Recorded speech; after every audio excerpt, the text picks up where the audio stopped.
नमस्कार, मैं गायत्री व्यास। आप देख रहे हैं वीएनएम न्यूज। सबसे पहले देखते हैं देश और दुनिया में कहां पहुंचे हैं कोरोना के आंकड़े। विश्व भर में कोरोना के अब तक 5,86,00,000 से ज्यादा मामले दर्ज हो चुके हैं, जबकि भारत में ये संख्या 91 लाख को पार कर गई है। गुजरात की बात करें तो गुजरात में 1,95,000 से ज्यादा कोरोना केस अब तक दर्ज हो चुके हैं। और अब रुक करते हैं शहर की खबरों की ओर और उससे पहले देखेंगे आज की खास खबरें। वडोदरा में कोरोना संक्रमण रोकने प्रशासन एक्शन में, गाइडलाइंस के उल्लंघन पर दुकानें हुई सील। कई दिनों बाद कोरोना ने फिर मारी सेंचुरी, शहर में कोरोना के आज 101 केस दर्ज। और आज रात 9 बजे से शहर में लगेगा रात्रि कर्फ्यू, सुबह 6 बजे तक घर से निकलने पर पाबंदी।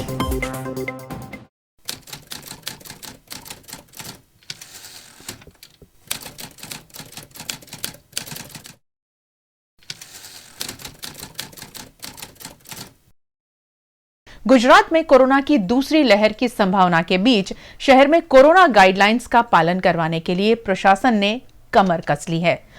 गुजरात राज्य में कोरोना के केस लगातार बढ़ रहे हैं और वडोदरा शहर में भी कोरोना संक्रमण के केस में बढ़ोतरी की दहशत के बीच वडोदरा महानगर पालिका का स्वास्थ्य विभाग हरकत में आ गया है। सैनिटरी इंस्पेक्टर की टीम 4 रस्ते पर बिना मास्क के निकलने वाले वाहन चालकों को दंडित भी कर रही है। वीएमसी के कर्मचारियों द्वारा कोरोना गाइडलाइंस के पालन को शहर भर में सुनिश्चित किया जा रहा है। म्युनिसिपल कमिश्नर ने सभी ward officer, assistant municipal commissioner को कल ही अपने अपने इलाकों में सघन चेकिंग की सूचना दे दी थी, जिसके चलते आज शहर के करीबन सभी इलाकों में कोरोना गाइडलाइंस के पालन को सुचारू किया जा रहा है और जो लोग कोरोना गाइडलाइंस का उल्लंघन कर रहे हैं उन्हें दंडित भी किया जा रहा है। वहीं वडोदरा महानगर पालिका के स्वास्थ्य विभाग द्वारा धन्वंतरी रथ के जरिए शहर के विभिन्न इलाकों में लोगों के स्वास्थ्य की सघन जांच शुरू कर दी गई है। साथ ही शहर के विभिन्न इलाकों के अर्बन हेल्थ सेंटर में भी कोरोना टेस्टिंग में बढ़ोतरी की जा रही है। અમારું કહેવું એવું છે કે આ સરકારની એક સારી એવી પહેલ છે કે જે ઘરે ઘરે આવીને ટેસ્ટિંગ કરી રહ્યા છે। અત્યારે જરૂરી છે કે દરેક જણા પોતપોતાનું ટેસ્ટિંગ સ્વૈચ્છિક રીતે આવીને કરાવી જાય, જેથી સંક્રમણ વધારે ફેલાય નહીં અને આ જે મહામારી છે એમાં સરકારને આપણે સપોર્ટ આપીએ સારો એવો, એટલી અમે અપીલ કરીએ છીએ આમ જનતાને। शहर में कोरोना संक्रमण रोकने के हर संभव प्रयास तंत्र ने शुरू कर दिए हैं। भीड़ भाड़ वाले इलाकों में विशेष वाहनों द्वारा अनाउंसमेंट करते हुए शहर के नागरिकों से कोरोना गाइडलाइंस के पालन की विशेष अपील की जा रही है। आज रोज वडोदरा महानगरपालिकाना तमाम वोर्ड द्वारा पब्लिक अवेरनेसनी कामगीरी हाथ धरवामां आवी छे। एना अनुसंधाનમાં फरजियात मास्क પહેરવું, सोशल डिस्टन्सનું પાલન કરવું અને વારંવાર સાબુથી હાથ ધોવા માટે તમામ નાગરિકોને અપીલ કરવામાં આવી રહી છે।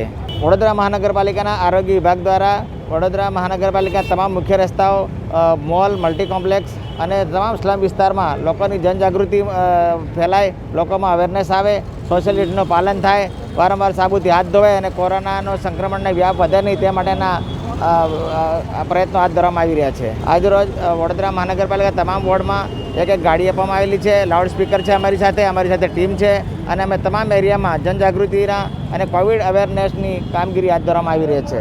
कोरोना गाइडलाइंस का उल्लंघन करने वाले दुकानदारों पर भी वडोदरा महानगर पालिका द्वारा कार्यवाही करते हुए दुकानों को सील करवाया जा रहा है। शहर में कोरोना महामारी बढ़ने की दहशत के बीच वडोदरा महानगर पालिका एक्शन में आ गया है और इसी के तहत जो भी दुकानदार कोरोना गाइडलाइंस का उल्लंघन कर रहे हैं उन पर कड़े कदम उठाए जा रहे हैं। संक्रमण को रोकने के भागरूप एलोरा पार्क की 3 दुकानों को आज सील लगाया गया और इन दुकानदारों द्वारा सोशल डिस्टेंसिंग और मास्क जैसी कोरोना गाइडलाइंस का उल्लंघन किए जाने की वजह से वडोदरा महानगर पालिका द्वारा दंडात्मक कार्यवाही करते हुए दुकानों को फिलहाल बंद करवा दिया गया है। नौकरी करो तो एलोरा में सरकार नौकरी करो तो सील કરી દેવામાં આવી सील કરી सील તો આ ગ્રાહકોને છે ને એ છે એને લીધે એવું ત્યાર પછી તમે લોકો આ કુંડાળા ના દોરેલા હતા એ તો દોરેલા હતા હા દોરેલા પછી કમ કાયદાનું પાલન નતા એ ગ્રાહક પબ્લિક નહીં સમજતી ને. અને આ તો અત્યારે દોર્યું છે, તમે મારી પાસે શૂટિંગ છે, તમે લોકો અત્યારે દોર્યું. અરે દોરેલા જ છે બધા, જો ઠેઠ હતી દોરેલા જ છે બધા. પણ આજે દોર્યું ને હા તમે હા અત્યારે? દોરી તાજા દોર્યા ઉપર. જ્યારે સીલ માર્યા પછી હા હા. કોર્પોરેશને શાની નોટિસ આપી છે તમને? એ અહીંયા લેવા માટે બે ગ્રાહક ખાલી બે ભેગા થઈ ગયા છે, એમાં ફોટો પાડી લીધો. ફોટો પાડે એટલે એમને શું છે કે અહીં ભેગા થઈ જાય, અને ગ્રાહક હતી ને એટલી બધી, પણ બે ઘરના માણસ આવ્યા હશે ને બે ઊભા રહ્યા ત્યાં જોડે, અને એમને એવું લાગ્યું કે બે વાતો કરતા હતા એવા, એથી કંઈ ફોટો પાડી લીધો. એના માટે પછી સાહેબને વાત કરી, સાહેબ એટલે પછી બંધ કરાવી. वडोदरा शहर के कड़क बाजार इलाके में भी कोरोना गाइडलाइंस का उल्लंघन करने वाली दुकानों और 2 ठेलों को वडोदरा महानगर पालिका द्वारा सील किया गया। जिस दुकान के बाहर लोगों की ज्यादा भीड़ देखी जा रही है और दुकानदारों और ग्राहकों ने मास्क नहीं पहने हैं, ऐसी दुकानों पर वडोदरा महानगर पालिका द्वारा आज सुबह से कार्यवाही शुरू की गई है। કાર્યવાહીમાં એવું છે કે દુકાન બંધ કરી છે ને 2 લારીઓ બંધ કરાવવામાં આવી છે કે ભાઈ સોશિયલ ડિસ્ટન્સની બધી રીતે પાળવણી કરવાની જે કીધી એ રીતે કાનૂની જે કાર્યવાહી હતી તે નિયમો હતા બધા પાલીને પણ કામ કરતા હોય છતાં પણ આ આવીને બંધ કરાવ્યું, આ જરાક વ્યાજબી નથી લાગ્યું. હવે એમને કીધું છે કે વોર્ડ નંબર 6માં એક બાંયધરી આપવી પડશે, એ બાંયધરી આપીને પછી ખોલો. તો અમે તો પહેલાંથી જ આ નિયમનું પાલન કરતા આવીએ છીએ અને કરીએ છીએ. માનનીય રાજ્ય સરકારની અને માનનીય મ્યુનિસિપલ કમિશનર સાહેબની મળેલી સૂચના મુજબ કોરોનાની ગાઈડલાઇનની જે લોકો પાલન નથી કરતા, સોશિયલ ડિસ્ટન્સ હોય, માસ્ક પહેરતા ન હોય, 2 ગજ દૂરી રાખતા ન હોય, અથવા તો સેનિટાઇઝેશન કરતા ન હોય, તેવી જે કોઈ સૂચનાઓ રાજ્ય સરકાર તરફથી કેન્દ્ર સરકાર તરફથી મળેલી છે, આ પરિસ્થિતિ જે છે એ લોકોના માટે જ છે. લોકોએ સૂચનાઓનું પાલન કરવું જરૂરી છે. ઇન્ફેક્શન ફેલાતું અટકે તે માટે કોવિડની ગાઈડલાઇનનું પાલન કરવું દરેક નાગરિક માટે જરૂરી છે.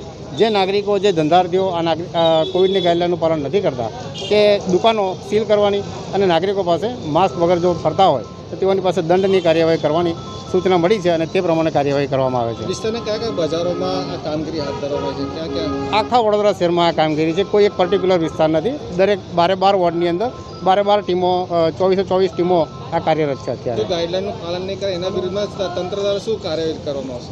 દુકાનો સીલ કરવામાં આવે છે અને માસ્ક નહીં પહેરતા નાગરિકો ઉપર 1000 રૂપિયાના દંડની વસૂલાત કરવામાં આવે છે. वडोदरा में पिछले कई दिनों से कोरोना के केस कम होने के बाद अब फिर एक बार कोरोना के मामले लगातार बढ़ रहे हैं। आज काफी दिनों बाद फिर एक बार शहर में 100 से ज्यादा कोरोना संक्रमित दर्ज हुए। वडोदरा में कई दिनों बाद कोरोना केस में फिर एक बार सेंचुरी दर्ज हुई है। शहर में आज शनिवार को दर्ज 101 कोरोना केस के साथ कोरोना संक्रमितों का आंकड़ा 17,041 पर पहुंच गया है। 24 घंटों में स्वास्थ्य विभाग द्वारा 3,482 सैंपल लिए गए, जिसमें से 3,381 सैंपल नेगेटिव आए हैं। कोरोना से शहर में अब तक 270 लोगों की मौत हुई है, जबकि 1,138 मरीजों का फिलहाल इलाज जारी है, जिसमें से 911 मरीज स्टेबल हैं, 167 मरीज ऑक्सीजन पर है, जबकि 61 मरीज वेंटिलेटर पर है। आज 98 मरीज डिस्चार्ज भी किए गए। शहर में कोरोना से रिकवर होने वालों की संख्या अब 15,686 हो गई है। वडोदरा शहर में कोरोना केस को रोकने के भागरूप आज रात 9 बजे से सुबह 6 बजे तक रात्रि कर्फ्यू का ऐलान किया गया है, जिसके लिए प्रशासन ने विशेष तैयारियां भी की है। राज्य सरकार के ऐलान के तहत शहर में आज से रात्रि कर्फ्यू का पालन प्रशासन द्वारा करवाया जाएगा, लेकिन इस दौरान लोगों को आने वाली दिक्कतों पर भी प्रशासन ध्यान दे रहा है। खासकर रात को ट्रेन, बस या फ्लाइट से शहर पहुंचने वाले यात्रियों के लिए विशेष व्यवस्था की गई है। साथ ही कोरोना गाइडलाइंस का उल्लंघन करने वाले लोगों पर वीएमसी द्वारा कार्यवाही भी की जा रही है। आज आप सब जानते हैं कि आज 9 बजे से रात को 9 बजे से कल सुबह 6 बजे तक का कर्फ्यू बड़ौदा सिटी में कर्फ्यू रहेगा, वडोदरा शहर में। इसके अनुसंधान पुलिस कमिश्नर श्री का जाहिरनामा भी आ गया है।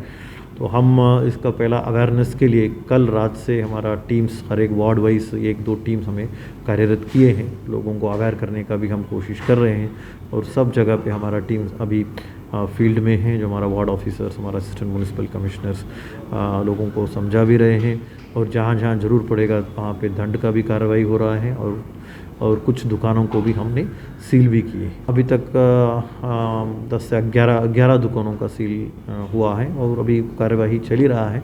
बट सीलिंग से ज़्यादा हम इसमें मानते हैं कि लोगों को ज़्यादा से ज़्यादा अवेयर करें, लोग जनता अपने स्वयंभू शिस्त रहे, मास्क पहने, सोशल डिस्टेंसिंग का पालन करें और हैंड सैनिटाइजेशन की भी पालन करें।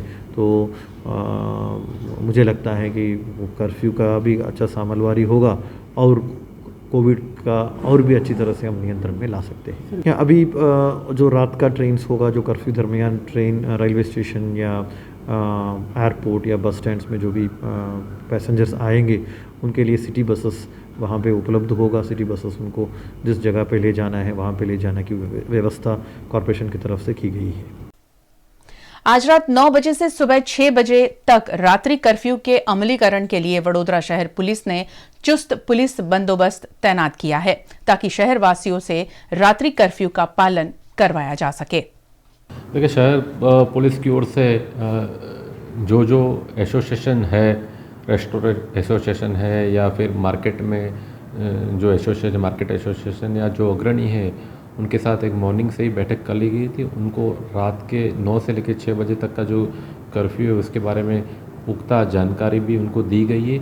और मुझे बहुत ही खुशी है कि लोगों ने हमें काफ़ी सपोर्ट किया है। लोगों ने कहा है कि वो हमें सहयोग देंगे और इसमें मैं दूसरी आपकी ओर से एक अपील करना चाहूँगा लोगों को कि एक सोशल डिस्टेंसिंग का पालन भी करें और मास्क पहने रखें। मास्क के पहनने से उनका ही फ़ायदा है। तो मैं आपके माध्यम से ये अपील करना चाहता हूँ। और पुलिस की ओर से पुख्ता बंदोबस्त भी किया गया है। अलग अलग पुलिस स्टेशन और अलग अलग अधिकारी द्वारा बंदोबस्त भी पुख्ता प्रमाण में किया गया है। फिलहाल बीमारियां बढ़ रही हैं और लोग बड़ी संख्या में प्राइमरी हेल्थ सेंटर पहुंच रहे हैं, लेकिन बापोद का अर्बन हेल्थ सेंटर काफी दूर होने की वजह से वहां के लोगों को कई समस्याओं का सामना करना पड़ रहा है। बापोद इलाके में वडोदरा महानगर पालिका संचालित अर्बन प्राइमरी हेल्थ सेंटर एक किराए के मकान में चलाया जाता है और वो भी काफी दूर के इलाके में होने की वजह से लोगों को स्वास्थ्य केंद्र ढूंढने में परेशानी आ रही है। फिलहाल कोरोना के रैपिड टेस्ट कराने बड़ी संख्या में लोग अर्बन हेल्थ सेंटर पहुंच रहे हैं। ऐसे में बापोद अर्बन हेल्थ सेंटर के बाहर कोई बोर्ड भी नहीं लगाया गया। बापोद अर्बन हेल्थ सेंटर के बाहर कोई बोर्ड भी नहीं लगाया गया है, जिस पर विपक्ष के नेता चंद्रकांत श्रीवास्तव ने आवाज उठाई। पहला तो छेल्ला 10 વર્ષની અંદર हेल्थ सेंटर बनावવાની કામગીરી ચાલે છે। 34 हेल्थ सेंटर बनावવાના છે। એની જગ્યા પર 17 કે 20 हेल्थ सेंटर बनाया છે। हेल्थ सेंटर એવી જગ્યાએ બનાવવું જોઈએ કે લોકોની નજર પડે, કારણ કે हेल्थ सेंटરમાં જે વ્યક્તિઓ જાય છે એ ગરીબ અને મધ્યમ વર્ગના હોય છે અને એમને એવી જગ્યા પર हेल्थ सेंटर મૂકો જેનાથી દેખાય નહીં, એટલે કર્મચારીઓને કામ નથી કરવું અથવા સત્તા પર બેઠેલા લોકો અને શાસક અધિકારીઓ એ શું સમજે છે કે લોકોને હેરાન કરવાની રીતિ ને નીતિ નક્કી કરેલી છે। મારું એવું માનવું છે કે બાપોદ હેલ્થ સેન્ટરની અંદર રોડ ઉપર, કારણ કે કોર્પોરેશનની આટલી બધી જગાઓ છે, લોકો પચાવી પાડે છે, તમે વેચી દો છો।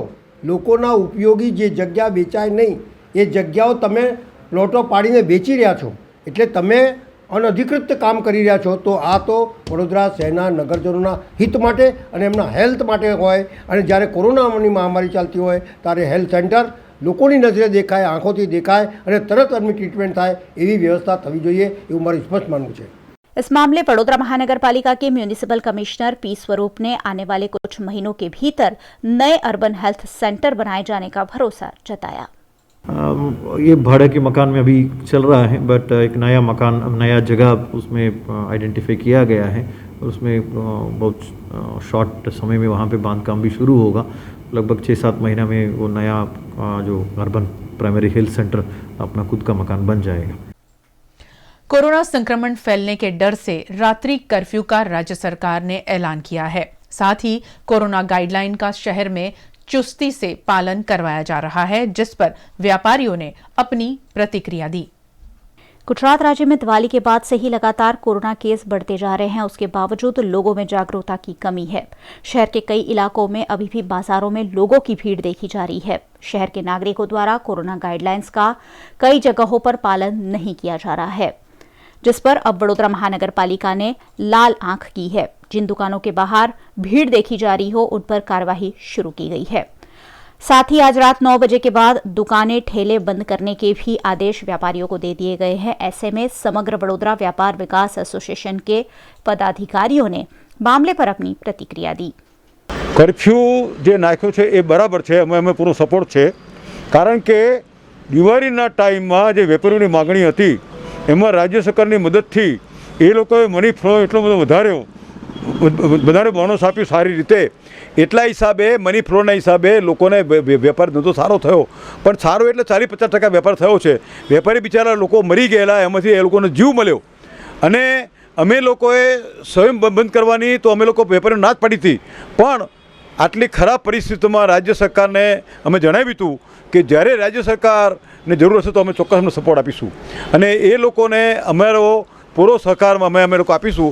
અને આ કર્ફ્યુ વડોદરામાં જે રાજકોટ, વડોદરા અને સુરતમાં રાતથી કર્ફ્યુ 9 થી સવારે 6નો નાખ્યો છે, પણ અમને એ સમજાતું નથી કે રાતની કર્ફ્યુમાંથી દિવસના કર્ફ્યુમાં શું ફરક પડશે, એ અમને જો ખ્યાલ આવતો નથી। પણ એક આ સ્ટેપ સારું છે કે શરૂઆત છે અને મારી દરેક વેપારીની નમ્ર વિનંતી કે આપણે એમને સપોર્ટ આપવો જોઈએ। કમિશનર અને કલેક્ટર શ્રીએ આજે પેપરમાં મેં વાંચ્યું કે જો સોશિયલ ડિસ્ટન્સ નહીં જળવાય અને જો માસ્ક નહીં પહેરાય તો મોલ અને વેપારી દુકાન અમે બંધ કરાવી દઈશું। અમે ચોક્કસપણે ડિસ્ટન્સ સાચવીએ છીએ અને માસ્ક બધાને પહેરાવીએ છીએ।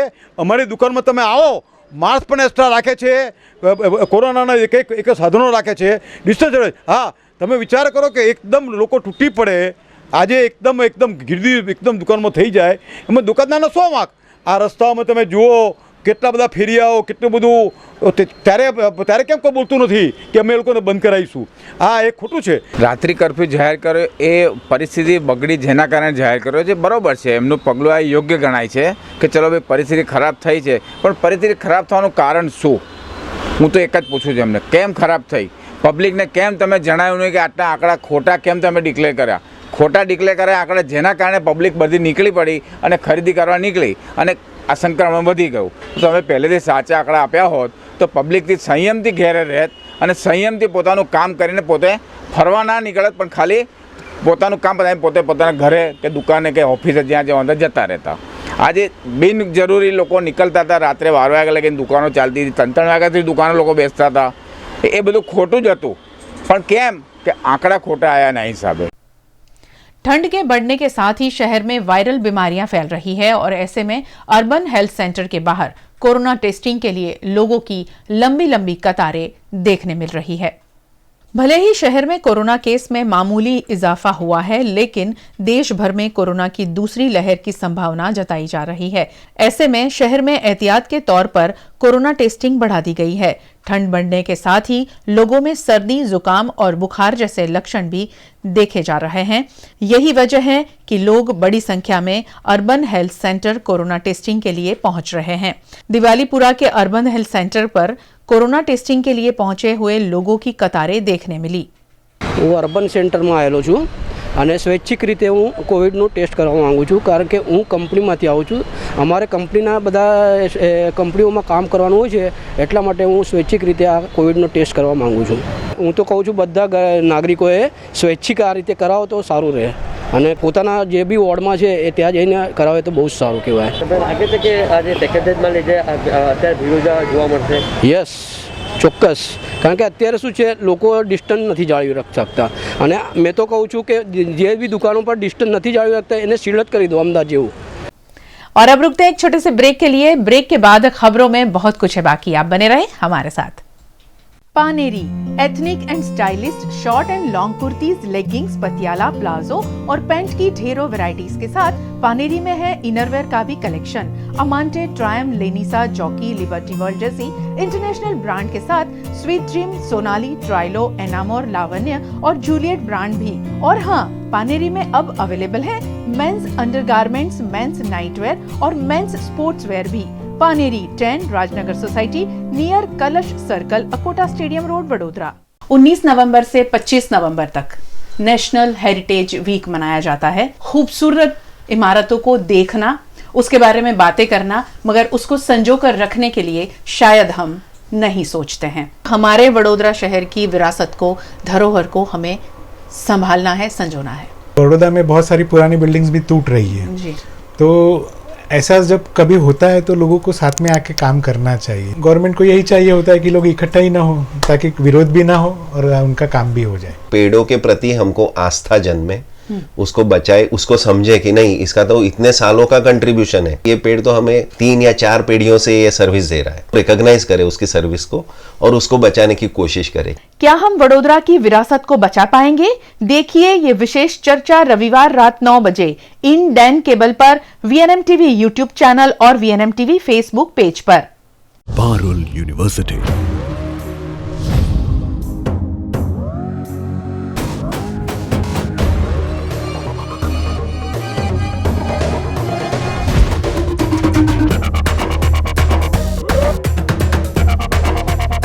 पारुल यूनिवर्सिटी वडोदरा, गुजरात। लॉकडाउन के दौरान हमने बहुत सारी रेसिपीज ट्राई की है, कुछ रेसिपीज हमने मॉडिफाई भी की है। ठीक उसी तरह से हमने भी आपका पसंदीदा शो आपकी रसोई मॉडिफाई किया है और उसे हम लेकर आए हैं एक नए रूप में, जहां आपको अपनी रेसिपी खुद ही शूट करनी है। कैसे, आइए देखते हैं। तो आइए आज बनाते हैं क्रिस्पी फ्राइड मसाला भिंडी। सबसे पहले भिंडी को अच्छे से धो लें। इस तरह से लंबे लंबे टुकड़ों में इसे काट लीजिए। तेल गरम करना है। कटी हुई भिंडी जो है कढ़ाई में डालनी है। मीडियम टू हाई फ्लेम पे इसे हल्के हल्के हमें फ्राई करना है, धीरे धीरे। इसे जलाना नहीं।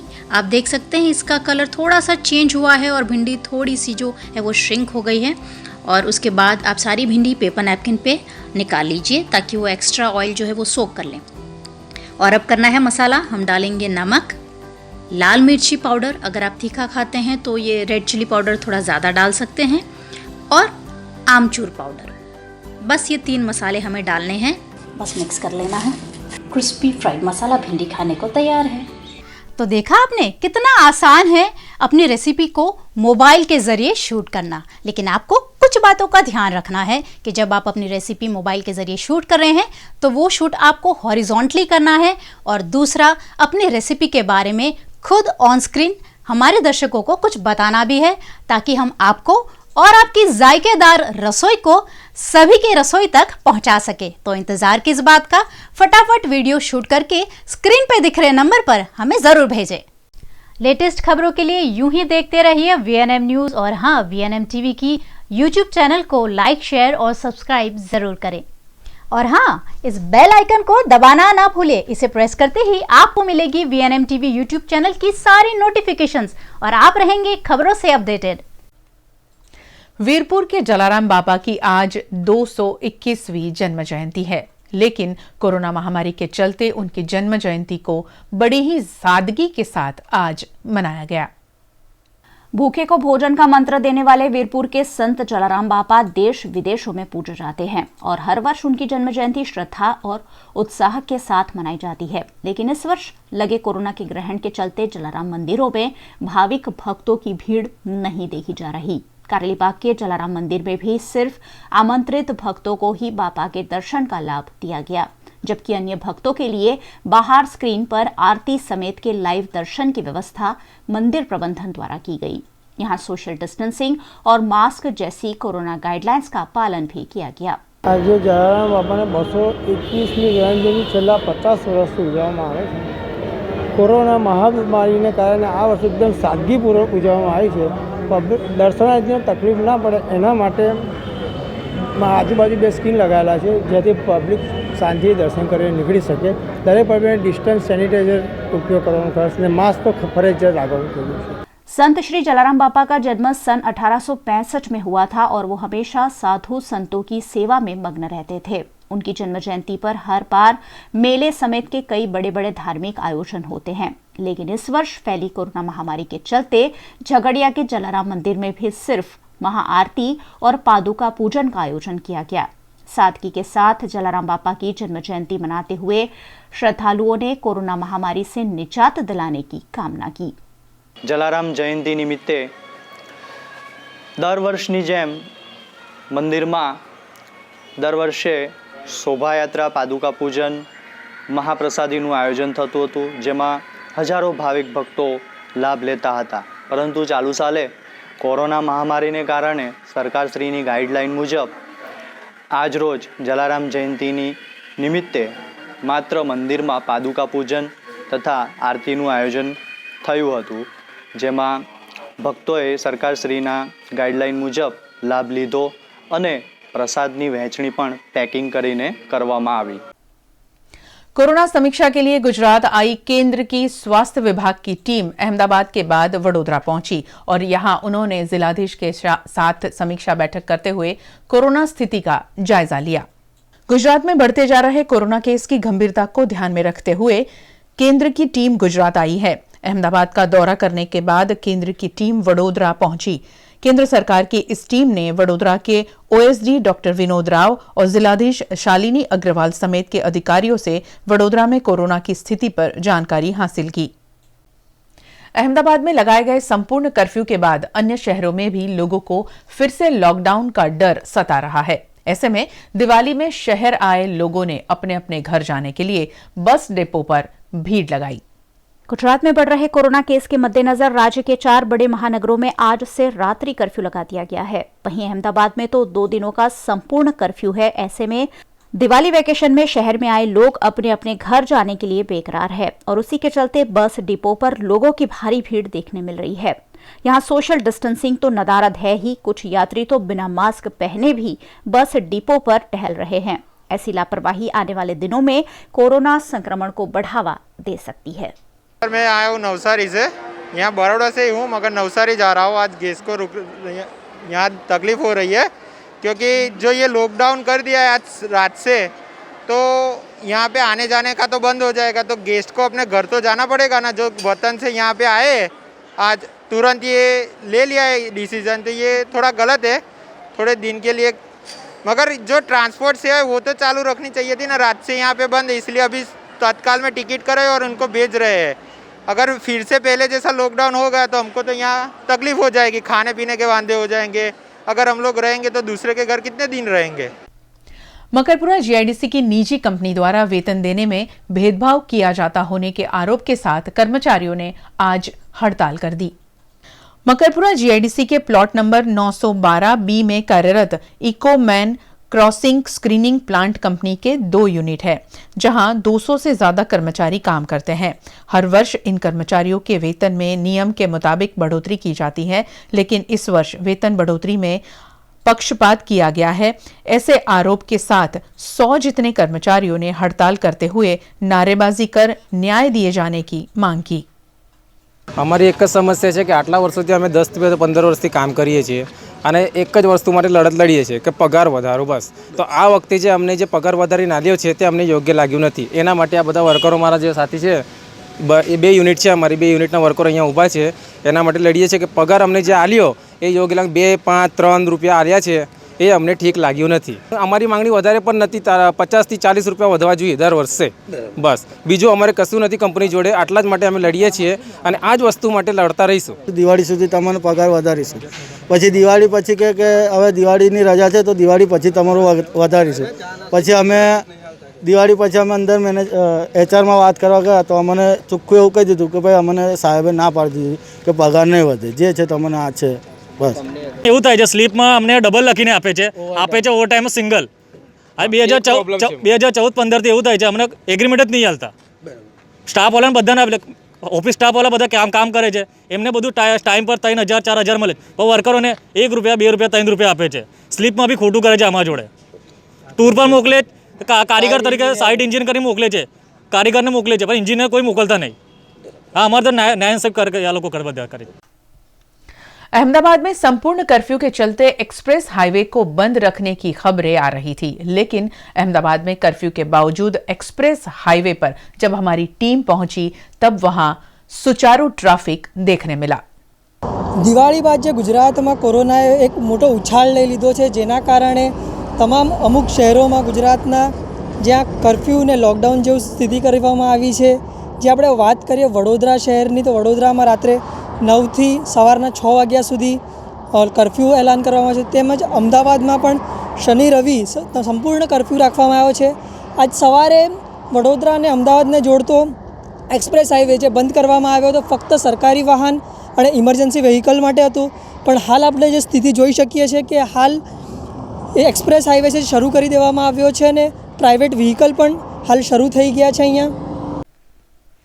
द कम्युनिटी साइंस सेंटर में बरोड़ा माई सिटी के नाम से शहर के कलाकारों की ग्रुप पेंटिंग्स और फोटोग्राफी एग्जीबिशन का आज से शुभारंभ हुआ, जो 23 नवंबर तक जारी रहेगा। सुभानपुरा के द कम्युनिटी साइंस सेंटर में विशेष एग्जीबिशन आयोजित किया गया है, जिसमें पेंटिंग्स, फोटोग्राफी और हस्तलिखित पुस्तिकाओं को शामिल किया गया है। वडोदरा शहर की कई प्रसिद्ध जगहों की तस्वीरें और पेंटिंग्स इस एग्जीबिशन में देखी जा रही है। साथ ही हस्तलिखित पुस्तिकाएं जो पुराने जमाने में कागज पर या भोजपत्र पर लिखी जाती थी, उसका भी कलेक्शन यहां देखने मिल रहा है। शहर के आर्टिस्ट अश्विन राजपूत, अतुल पड़िया, कृष्णा पड़िया, प्रकाश लोखंडे, रुचा मनोहर, संदीप जोशी, तुषार तेरे जैसे कलाकारों की कृतियां इस एग्जीबिशन में देखी जा रही है। मैं 10 वर्षथी मेन्यूस्क्रिप्ट और जूना सिक्काओं संग्रह करूँ छूँ। अत्यारे आ एक्जिबिशन में मैं प्राचीन हस्तप्रतो मारू कलेक्शन है एमांथी सिलेक्टेड पीस मूक्या है कि जे दरेक टाइपनी मेन्यूस्क्रिप्टना नमूना आवी जाए। हवे प्राचीन भारतनी अंदर जे लखाण पद्धति हती एना उपर पण मैं अभ्यास कर्यो तो प्राचीन समय में माटीनी प्लेट पर लखवामां आवतुं हतुं, पत्थर पर लखवामां आवतुं हतुं, पछी ताड़पत्र, भोजपत्र, अंगुरुपत्र एवा अलग अलग मीडिया पर लखाण पद्धति थती थी। जे लखवानी स्याही वापरवामां आवती थी ए पण कुदरती पदार्थोमांथी बनाववामां आवती थी अने ए स्याही वडे लखवामां आवतुं हतुं। कागळनी शोध तो 1000 वर्ष पहला थई चूकी हती, पण कागळ एटलो लोकभोग्य नहोतो। जे ऊंचा लोको होय, जेनी पासे वधारे पैसा होय, ए लोको पोताना माटे स्पेशियल कागळ बनावडावता था। अहींया આગળ બતાવ્યું છે તાળનું છે તાડપત્ર, તાળના ઝાડનું પાન હોય એમાંથી તાડપત્ર સૂકવીને એને પ્રોસેસ કરી એને લીસું બનાવવામાં આવતું હતું અને એની ઉપર લખવામાં આવતું હતું। પછી ભોજપત્ર, આપણે ભોજપત્ર એટલે એવું માનીએ છીએ કે ભોજપત્ર, પણ એ પત્ર નથી, પણ ભોજપત્રનું જે વૃક્ષ હોય છે એની છાલમાંથી બનાવવામાં આવે છે પાતળી પ્લેટ, એને ઘસીને લીસી બનાવી એની ઉપર લખવામાં આવે છે। પછી માટીની પ્લેટ પર આજે આપણે પ્રાચીન જે મળી આવે છે ઉત્ખનન કરતા મોહેન્જો-દડો, હડપ્પા, એમાં માટીની પ્લેટ પર લખાણ જોવા મળે છે। મધ્યકાળમાં પથ્થર પર લખેલા શિલાલેખો પણ મળી આવ્યા છે ઘણા, તો એ પણ એક લખવાનું માધ્યમ હતું। લખવાની પદ્ધતિમાં ઋષિમુનિઓના સમયથી તાડપત્ર, ભોજપત્ર પર લખવામાં આવતું હતું। પછી આજથી 125 વર્ષ પહેલાં પ્રિન્ટિંગ મીડિયા શરૂ થયું, એમાં પહેલાં શૈલ મુદ્રણ કરવામાં આવતું હતું। આ જે નમૂનો છે તે શિલા મુદ્રણનો છે કે જે પથ્થરની પ્લેટ હોય માર્બલની એને કોતરીને એમાંથી એક ડાઈ બનાવવામાં આવે અને એનાથી છાપકામ કરવામાં આવતું હતું। એટલે આ જે મશીનરી છે તે શૈલ મુદ્રણની છે અને આધુનિક જે આપણે છાપકામ થાય છે તે શરૂઆતમાં બ્રિટન અને પશ્ચિમના દેશોમાં છાપકામ શરૂ થયું। અહીં મેં જે મૂકી છે મેન્યુસ્ક્રિપ્ટના નમૂના, તેમાં આ બધા છે માઇથોલોજીકલ યંત્રો છે કે જે યંત્ર બનાવીને એને સિદ્ધ કરવામાં આવતું હતું અને એ દરેક યંત્રની ખાસિયત હતી કે કયા અનિષ્ટથી બચાવી શકે, તો એ માઇથોલોજીકલ યંત્રો છે બધા।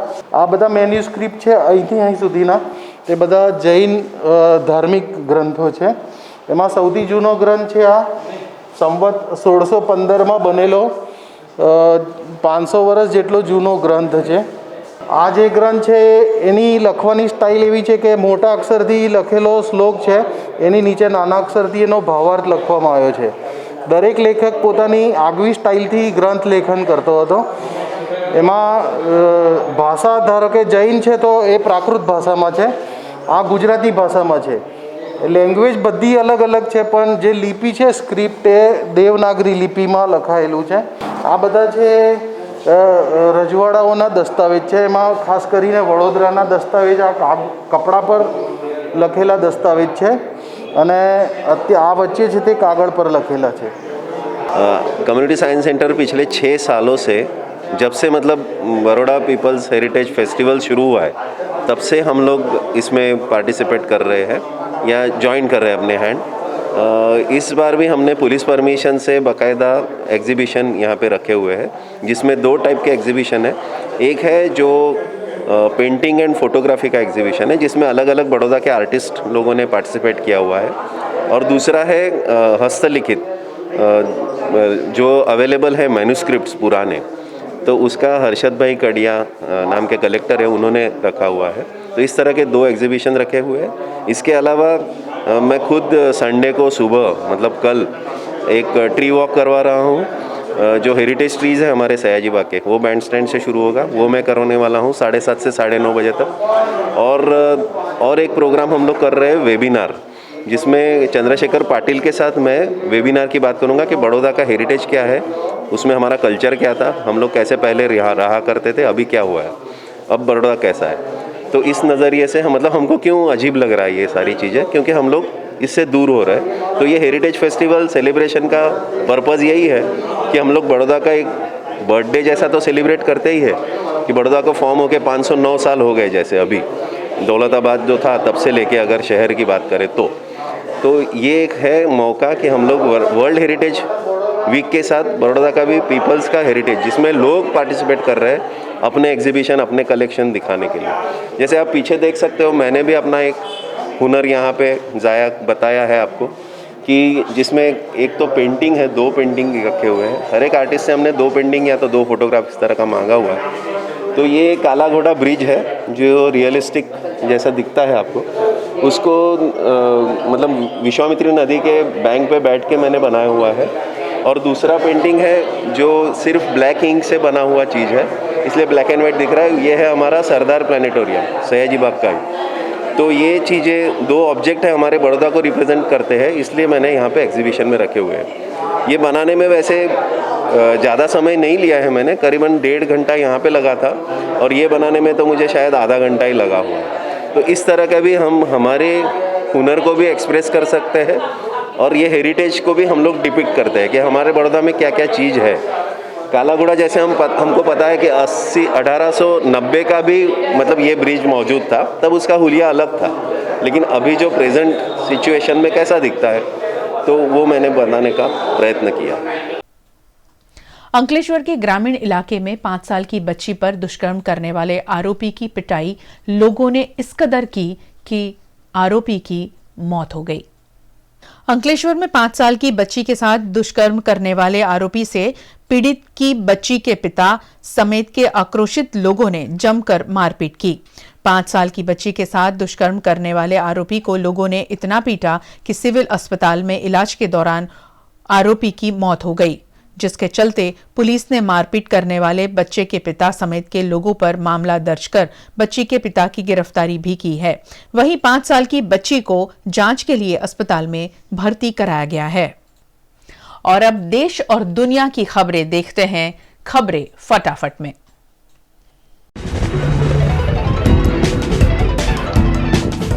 कोरोना संक्रमण जैसे अनेक वैश्विक संकटों पर मंथन करने के लिए साल के दूसरे G20 शिखर सम्मेलन आज शुरू हुआ, जिसमें प्रधानमंत्री नरेंद्र मोदी भी शामिल होंगे और सभी शीर्ष नेताओं के समक्ष भारत का पक्ष रखेंगे। कोरोना काल में यह शिखर सम्मेलन बहुत अहम साबित हो सकता है, क्योंकि इस समय कोरोना संकट और कई देशों के बीच आपसी कटु संबंधों के मुद्दे पर भी विमर्श होने की संभावना जताई जा रही है। नार्कोटिक्स कंट्रोल ब्यूरो ने कॉमेडियन भारती सिंह और उनके पति हर्ष लिंबाचिया के मुंबई स्थित फ्लैट पर छापा मारा है। एजेंसी द्वारा अंधेरी, लोखंडवाला और वर्सोवा क्षेत्र सहित 3 अलग अलग स्थानों पर छापे मारे जा रहे हैं। मिली जानकारी के मुताबिक एनसीबी की गिरफ्त में आए एक ड्रग पेडलर की निशानदेही पर भारती सिंह और हर्ष लिंबाचिया के घर पर छापेमारी की गई। एनसीबी को छापे के दौरान संदिग्ध पदार्थ मिला है।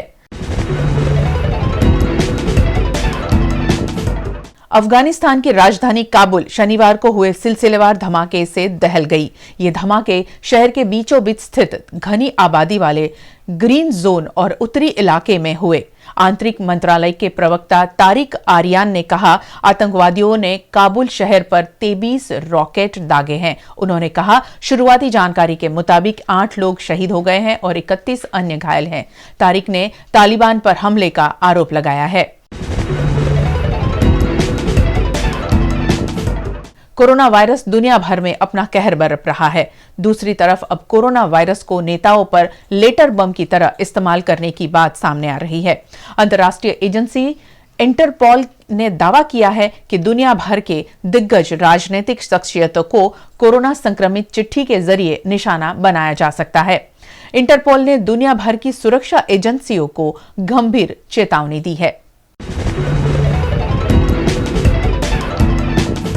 कोरोना की दूसरी लहर ने गुजरात को फिर से अपनी चपेट में लेना शुरू कर दिया है। खासतौर पर अहमदाबाद की हालत ज्यादा खराब है। इसी के चलते यहां शुक्रवार रात 9 बजे से सोमवार सुबह 6 बजे तक के लिए कर्फ्यू लगा दिया गया।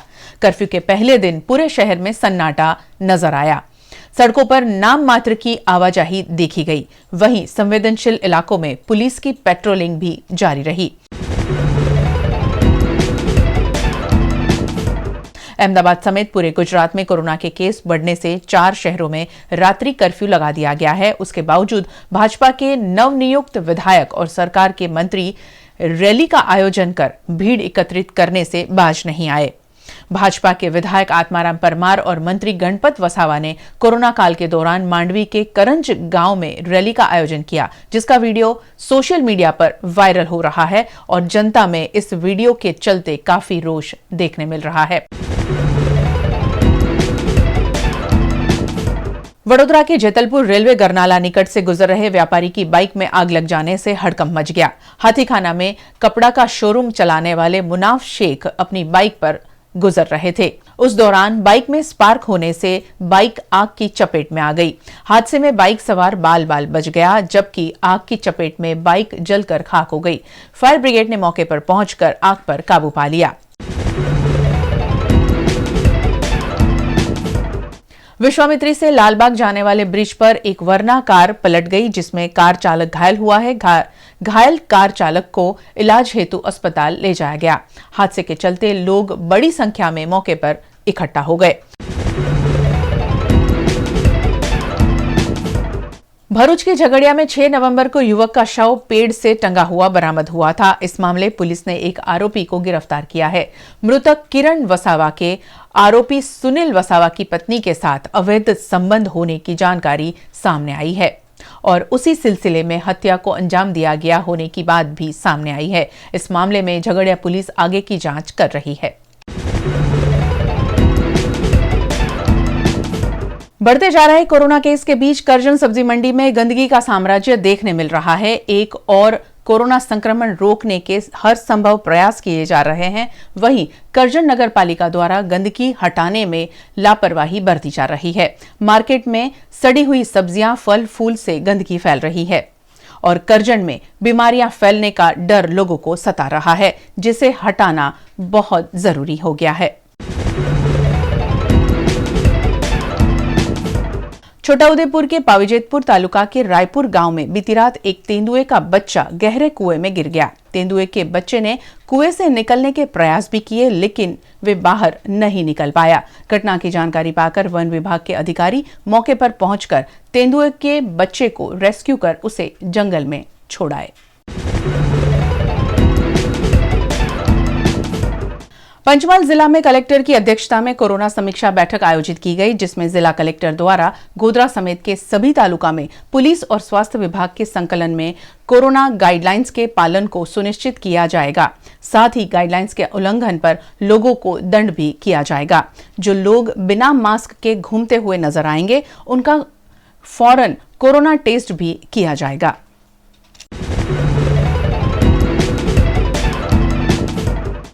लेटेस्ट खबरों के लिए यूं ही देखते रहिए VNM न्यूज और हाँ, VNM टीवी की YouTube चैनल को लाइक, शेयर और सब्सक्राइब जरूर करें। और हाँ, इस बेल आइकन को दबाना ना भूलें। इसे प्रेस करते ही आपको मिलेगी VNM टीवी YouTube चैनल की सारी नोटिफिकेशंस और आप रहेंगे खबरों से अपडेटेड। VNM न्यूज रूम से आज बस इतना ही। कल फिर मुलाकात होगी कुछ और खबरों के साथ। VNM के साथ जुड़े रहे। VNM टीवी का YouTube चैनल सब्सक्राइब करें, बेल आइकन दबाना न भूलें और VNM टीवी फेसबुक पेज को लाइक करें, फॉलो करें। फेसबुक पेज के साथ में VNM टीवी का वेबसाइट है, इंस्टा, ट्विटर, हर जगह VNM की खबरें आप तक हम पहुंचा रहे हैं। बहुत बहुत शुक्रिया हमारे साथ जुड़ने के लिए। नमस्कार।